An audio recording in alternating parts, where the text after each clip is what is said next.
তার ভবিষ্যৎ ভালো। যে মানুষটার অতীত ভালো, বর্তমান তাও ভালো, তার ভবিষ্যৎ ভালো। যার অতীত ভালো না, বর্তমান ভালো, তার ভবিষ্যৎ ভালো হওয়ার সম্ভাবনা নাই। কথা বলে না। আবার যার অতীত ভালো ছিল, বর্তমান ভালো না, তারও ভবিষ্যৎ ভালো হওয়ার সম্ভাবনা নাই।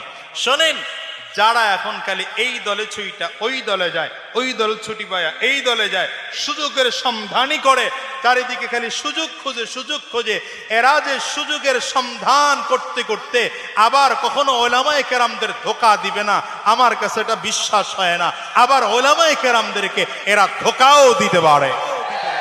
কি ঠিক কিনা বলো? তবে আমরা ভালোবাসি কেন পীর সাহেব চরমনাইকে? ওই শুরু থেকে যা বলেছিল এখনো তাই বলতেছে। তাইলে অতীত ভালো, বর্তমান ভালো, আশা করা যায় ভবিষ্যৎ ভালো হবে ইনশাআল্লাহ। যদি তাওবা করেন আলাদা বিষয়।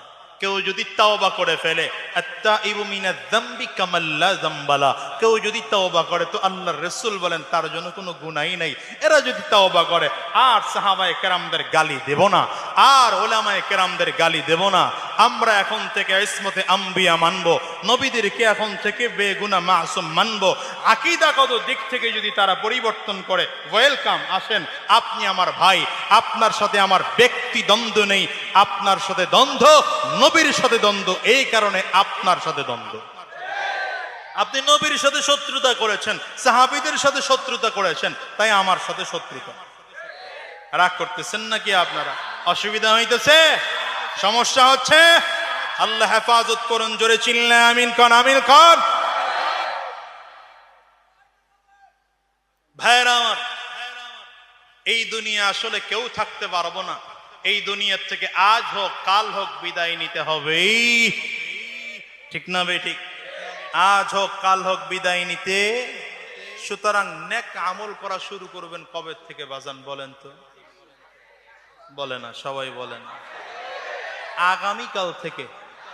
হ্যাঁ, নবী আলাইহিস সালাতু ওয়াস সালাম হযরত ওমর-রে ডাক দেয়, আমার বলো তো মৃত্যু তোমার কাছে কত দূরের মনে হয়? হযরত ওমর ফারুক রাদিয়াল্লাহু আনহু বলেন, পয়গম্বর, আমার কাছে মনে হয় এক ওয়াক্তের নামাজ পড়েছি, আর এক ওয়াক্তের নামাজ পড়বো, মাঝখানে যে জায়গাটা, এই জায়গাটুকু মনে হয় সময়টুকু দুনিয়ায় বাঁচবো। রাসূল আরবি কয়, রে আমার সাহস হয় কি করে তোমার এত লম্বা সময় বেঁচে থাকার? আমি নবীর কাছে তো মনে হয় ডান দিকে সালাম ফিরিয়েছি, বাম দিকে ফিরাতে পারবো কিনা এই নিশ্চয়তা আমি মুহাম্মাদুর রাসূল